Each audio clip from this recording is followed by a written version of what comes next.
Andy, I want to start by asking you just how it's gone with John Doolan so far. Obviously, you're some distance in now. How has it developed? He's taken to it really well, John, and we're all having a bit more involvement, obviously, as you've seen. One thing I will say, he's very thorough. He knows what he wants from the team, from the staff, from everybody at the football club. How are the group at the moment with the results and how things are going at the moment? With obviously, you haven't got an awful lot to play for, let's put it that way. You could say that, but we still want to get some results in the last 5 games. Obviously, we travel to Newport tomorrow. We can take strength from Saturday, where we kept a clean sheet. And as you know, that is what I base my side on, being an ex-goalkeeper and now the goalkeeping coach. So it's that old adage, we now need to go away and score some goals. We came close to winning Saturday, but just didn't have that little bit we needed to get over the line. Obviously, a big theme this season has been the integration of the younger players who have seized their opportunity. How do you see the way they've taken their chance?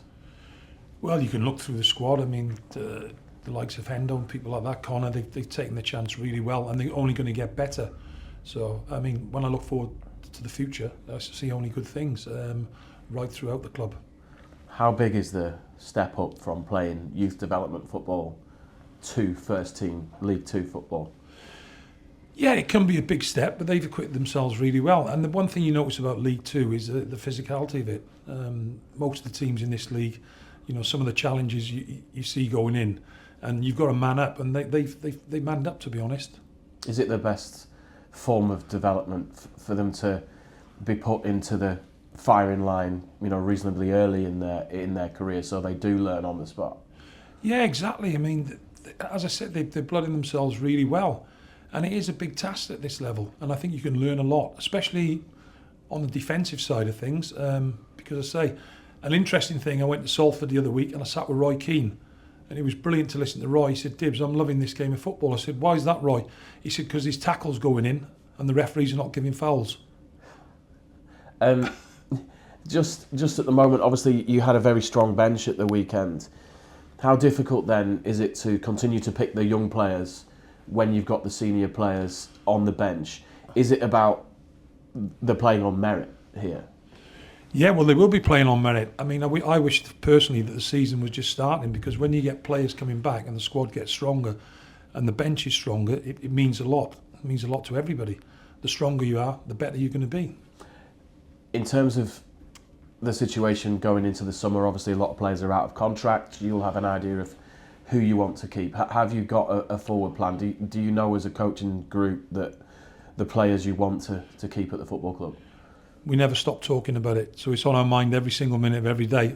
We have to prepare for games, obviously, and we have to put the best team out, but also in the back of our mind is the start date of June the 27th, where we're going to try and assemble the best squad to take this club forward. Are a lot of players playing for their future in these final few games? I'd like to think so. When I was a player, it didn't matter whether I was out of contract. I went out with every game and gave my best for the football club I work for, and this is what we expect from this group. Does it affect players though, do you think? It can do, but there's no better place to show what you can do on the field. So I'd like to think that they'll give us their all for the remaining 5 games. Do you think that the football club is in a good place to really go into the summer and have a proper plan in place to make sure things are right? Because decisions are going to have to be right, aren't they, to make sure that Accrington stay on the even keel? Yeah, I mean, work started already. You know, we're looking at players from all leagues, all levels. So we want to go, as I said, one thing, and that's forward. Is that an enjoyable part of the job, looking for players? Well, I love it, and I've had a little bit more responsibility recently, so I'm really enjoying it.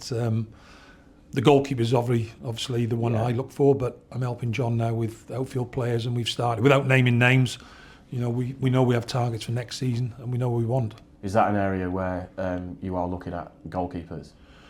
We've got 3 very good goalkeepers here. I'm proud and privileged to have worked with the lads in, and the previous lads that are coming on loan, they've been excellent. I can't really comment on the situation, but we could need another one in the summer, maybe 2. Just in terms of what you just said there about having more responsibility about looking at players, is it just about going to games, bringing back your reports, sharing your information that you've gathered with the others?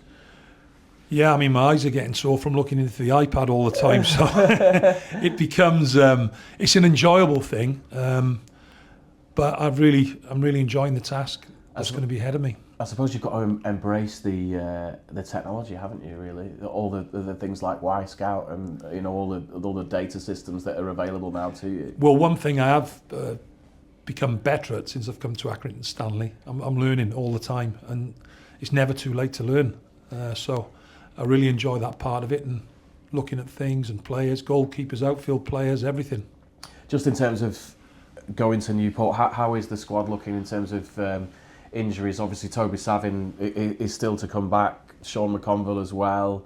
Where are those two first in their sort of recovery? Toby is more or less fully fit. He just needs to play some games, obviously.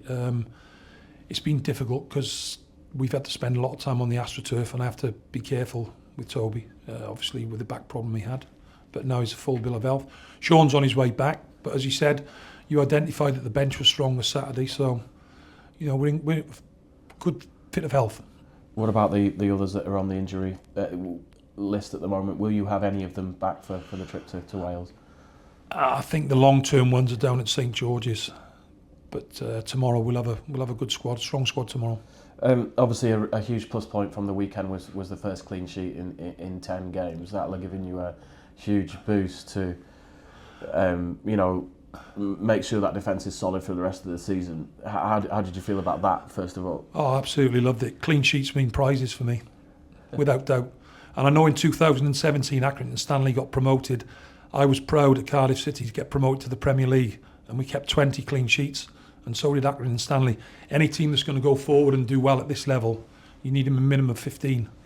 And looking forward to next season, that's what we're trying to do, get 15 clean sheets. Newport, what do you think about this game going there? It's a long trip, isn't it? It is, but it's a local one for me. I'm looking forward to it. Cardiff City and Newport County were the teams I followed when I was a boy. Special mention to my mum, which John Coleman quite rightly didn't mention, and looking forward to seeing my mum, my dad, all the family, and back on home turf. And I know it's going to be a difficult outing because they're a very strong, as I said, physical team, which we saw that in the first game of the season, and we were fortunate to beat them 3-0, although they gave a good account of themselves on the day. And I know they've lost the last 4, but I'm expecting a tough game tomorrow night.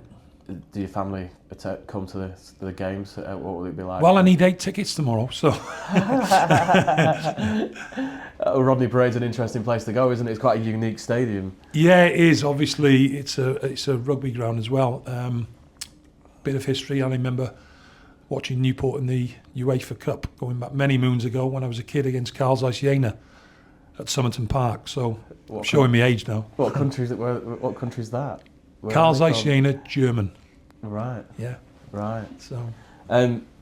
So what are the hopes now for the rest of the season? You've spoken about picking up as much points, but you want to see the players give it their all. Yeah, I mean we've got the games that we've got left, but we want everybody to give it their all for us, and obviously get some more wins on the board. Do you think you've got a good balance of experience and youth to take forward now as well? Yeah, definitely. And I think you saw Saturday that everybody to a man gave everything.